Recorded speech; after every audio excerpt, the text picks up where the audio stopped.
क्या आपने कभी इंसान को खाने वाली रेत देखी है? मत देखिए कि ये बालों की तरह बारीक होती है, लेकिन ये एक जिंदा इंसान को पूरा निगल सकती है बिना कोई अवशेष छोड़े। एक औरत ने जैसे ही अपना पैर रेत पर रखा, रेत ने उसे जकड़ लिया और वह पैर निकाल ही नहीं पाई। जब उसने हाथों से पैर को निकालने की कोशिश की, तब रेत ने उसके हाथों को भी कसकर पकड़ लिया। एक आदमी उसे बचाने के लिए दौड़ा, लेकिन अचानक फिसल गया और खुद रेत पर गिर पड़ा। अब वह भी हिल नहीं पा रहा था। लोग अब भी समझ ही नहीं पाए थे कि क्या हो रहा है। तभी दोनों की चीखें गूंज उठी। लड़की जोर से अपने बॉयफ्रेंड को पुकारने लगी। उसने सिर उठाने की कोशिश की, लेकिन उसका आधा चेहरा पहले ही रेत खा चुकी थी। सब लोग डर से कांप रहे थे और बस देखते रह गए कैसे उनके दो दोस्त रेत में समा गए। अभी तो बस कल रात की ही बात थी, जब यहाँ हंसी खुशी का माहौल था। एक ग्रुप पार्टी कर रहा था। दो लड़के कहीं से एक बड़ा सा मांस का गोला ले आए और आग पर भूनने लगे। सुबह एक लड़की की नींद खुली, लेकिन उसने देखा कि बाकी सब लोग गायब थे, सिर्फ कपड़े पड़े हुए थे। तभी एक चिड़िया रेत पर दाना खोज रही थी। अचानक कुछ उसे खींचने लगा और वह रेत में समा गई।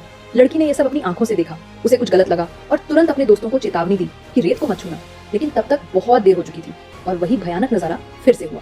अब सब लोग कार के अंदर बैठे थे और बाहर जाने की हिम्मत नहीं कर पा रहे थे, लेकिन लड़की सच जानने के लिए तैयार थी। उसने अपना हाथ रेत पर रखा और चमत्कार हो गया।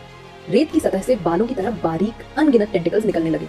कोई सोच भी नहीं सकता था कि ये चीजें एक पूरा इंसान निगल सकती हैं। दूसरी तरफ दाढ़ा भी अब जाग चुका था। उसे याद ही नहीं आ रहा था कि उसने रात को कितना पी लिया था कि वह खुद को एक लोहे के ड्रम में सोता हुआ पाया। वह ड्रम से निकलने की कोशिश कर रहा था। तभी बाकी सबने उसे बताया कि रेत में राक्षस हैं और कई दोस्त मारे जा चुके हैं। ये सुनकर वह शांत हुआ।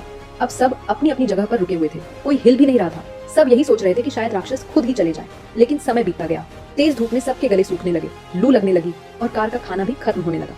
तभी वो राक्षस कार